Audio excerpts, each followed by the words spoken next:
Morris Day put it like this: Ronald likes his freedom. Well, let's call him Ronald, shall we? Ronald has stage fright, and my brain is the heckler. Ever notice after prostate cancer, it just ain't your Ronald that's recovering, it's your confidence doing physical therapy too. What's good? I'm the prostate cancer guy, and tonight's set is about the most dangerous organ in recovery: that old noggin, that brain. So, look. After prostate cancer, everybody asks the same question: are you okay? You can tell me what means okay. They don't mean your spirit. They don't mean your bills. What they really mean is Ronald still clocking in on time? And here's the problem: sometimes Ronald is just fine, but your brain shows up like a nightclub bouncer. Stay back, not tonight. I fear I saw fear on your ID. Because the bedroom is the only place where a man can be fully nude and still feel like he needs, well, a resume.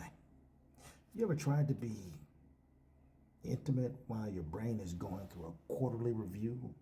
Okay, sir, your confidence is down 14%, but your swagger is volatile, but your vibes, they're in recession, and all of you in your own head, because you're dealing with the fallout from prostate cancer and all the treatments. And if you're a survivor, your brain stays on threat detection, which is anxiety times 10. That's not drama, that's conditioning. Fear gets rehearsed, believe it or not, so fear gets stronger. Tauber's meta-analysis shows psychological interventions can reduce fear of cancer reoccurrence with a small but robust effect. And the bigger effect tends to come from contemporary CBT approaches that target processes like worry, rumination, and attention bias. That's literally your brain doing doom scrolling inside your own head without using TikTok as an app. Your Johnson becomes a mood ring. So now Ronald is basically a mood ring. If I'm calm, we're good. If I'm anxious, Ronald is like, I support your goals spiritually, but I don't know if I can participate. It's too much pressure, man. It's too much pressure. And that's the part that we as men don't talk about. ED doesn't just mess with function. It messes with the story you tell yourself about who you are to you.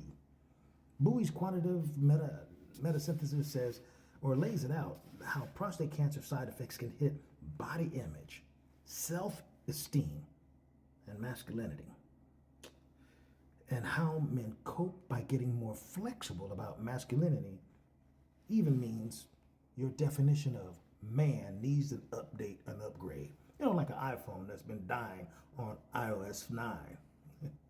Here's my cognitive theory. A lot of bedroom problems are actually headroom problems. Because the brain starts running a loop trigger. Like, okay, trigger, catastrophic thought, body tension, avoidance, shame, repeat. And then you think it's just physical, but your nervous system is going through a fire drill, even at the thought of doing something intimate. And there's research that fits this exact lane. Hoyt and Carpenter found that men's sexual self-schema, how central being sexual is to self-identity, can shape how distressing sexual exchanges or changes feel, especially when sexual functioning is worse. In plain English, if your identity is built on how I perform, then anything that threatens that performance hits depression and confidence, boom, like a Mack motherfucking truck. So now, my brain is over here like a sports announcer. Welcome back to the bedroom, folks. And he's thinking again. Oh no, he's thinking again. And there it goes. But there's good news. Neuroplasty doesn't care about your pride. Your brain rewrites by repetition. So I started rehabbing confidence in the same way you rehab anything. Small reps, clean form, progressive overload. My bedroom plus headroom protocol became 3 steps that I'm going to share with you. Name the thought. That's fear talking. Challenge the story. This is recovery, not failure. choose connection anyway because intimacy is bigger than hydraulics. That's not motivational, it's skill building. Yeah, I know you used to be able to do this without a thought, but you know what? You're more mature now, so it's kind of like, take it like art therapy, or no, art appreciation. Now that you're older, you can appreciate the art a little bit more, so you pay attention to the details a little bit more. Think of it in that terms. And once you accept it's teamwork, whew, because you stop trying to win sex like it's a contest or try to emulate what you've seen on your phone scrolling. Don't do that. You start building trust like it's a relationship. And let me tell you, when the pressure leaves the room, sometimes your Johnson or Ronald is going, oh, we're not being graded anymore? Bet. And it starts working. So yeah, Ronald may have stage fright sometimes, but the real victory is this.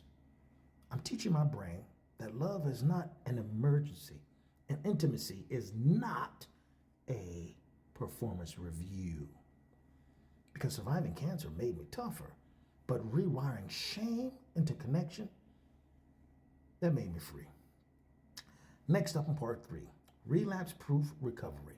How to build a system for those nights your brain tries to drag you back into the fear loop, and how to keep momentum when confidence comes and quite frankly goes.